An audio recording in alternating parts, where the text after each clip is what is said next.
কয়েকদিনের টানা বৃষ্টিতে নারায়ণগঞ্জের রূপগঞ্জ উপজেলার বিভিন্ন জায়গায় জলাবদ্ধতা সৃষ্টি হয়েছে। এতে মানুষের রাস্তাঘাট, বাড়িঘর ও শিক্ষা প্রতিষ্ঠানে পানি জমে থাকায় দুর্ভোগে দিন পার করছেন পানিবন্দীরা। ময়লা পানিতে হাঁটা চলা অনেকেই আক্রান্ত হচ্ছেন চর্মরোগে।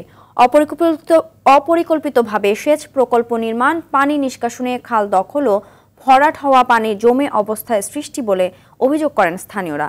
রূপগঞ্জ থেকে রুবেল মাহমুদের পাঠানো প্রতিবেদন জানাচ্ছেন সৈয়দা সামিয়া তামান্না।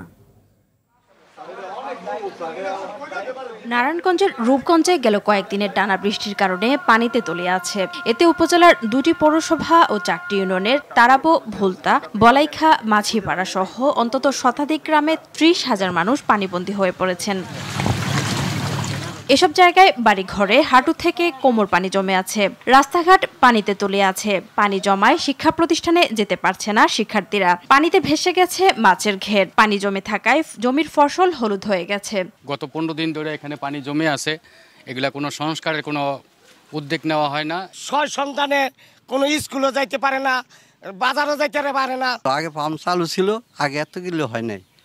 এবার তারা ফার্মই চালু করে না। পাস করার পর কেউ আইসা রাস্তাঘাট করলো বা জিগাইলো, এই যে বন্যায় আমরা ভাসি এই জায়গা সবসময় এরকম হয় প্রতি বছরে, কাউ এই পর্যন্ত দেখে না। জানা যায় নারায়ণগঞ্জ নরসিংদী অগ্রণী সেচ প্রকল্প ও শীতলক্ষার পূর্ব পারের 5,000 হেক্টর জমি ঘিরে বন্যা নিয়ন্ত্রণ বাঁধ নির্মাণের কয়েক বছরের মধ্যেই জলাবদ্ধতার সৃষ্টি হয়। সরকারের কাছে আবেদন যে আমাদের পুনরায় আমাদের যে একটা খাল আছে এখানে খালা খনন করতে হবে। আমরা কোনো যাইতে পারি না, খাইতে পারি না, রানতে পারি না, আরেকবার যাইয়া করতে পারি, পোলাপানি স্কুলও যাইতে না। এদিকে জলাবদ্ধতা নিরসনে সাময়িকভাবে সেচের মাধ্যমে পানি বের করার চেষ্টা করা হচ্ছে। তবে স্থায়ী সমাধানের জন্য খাল পুনঃখননের কথা জানান উপজেলা নির্বাহী অফিসার। আমাদের স্থায়ী সমাধানের জন্য যে খালগুলো রয়েছে সেই খালগুলো পুনঃখনন করতে হবে এবং একই সাথে বিভিন্ন খালগুলোকে ইন্টারকানেক্টেড করে এই দশা থেকে দূর করার জন্য আমরা পানিগুলো খালের মাধ্যম দিয়ে আমরা নদীতে কিংবা অন্যান্য জায়গায় আমরা এটা ফেলবো। দুর্ভোগের হাত থেকে রক্ষা পেতে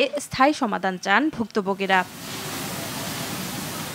সৈয়দা সামিয়া তামান্না, RTV।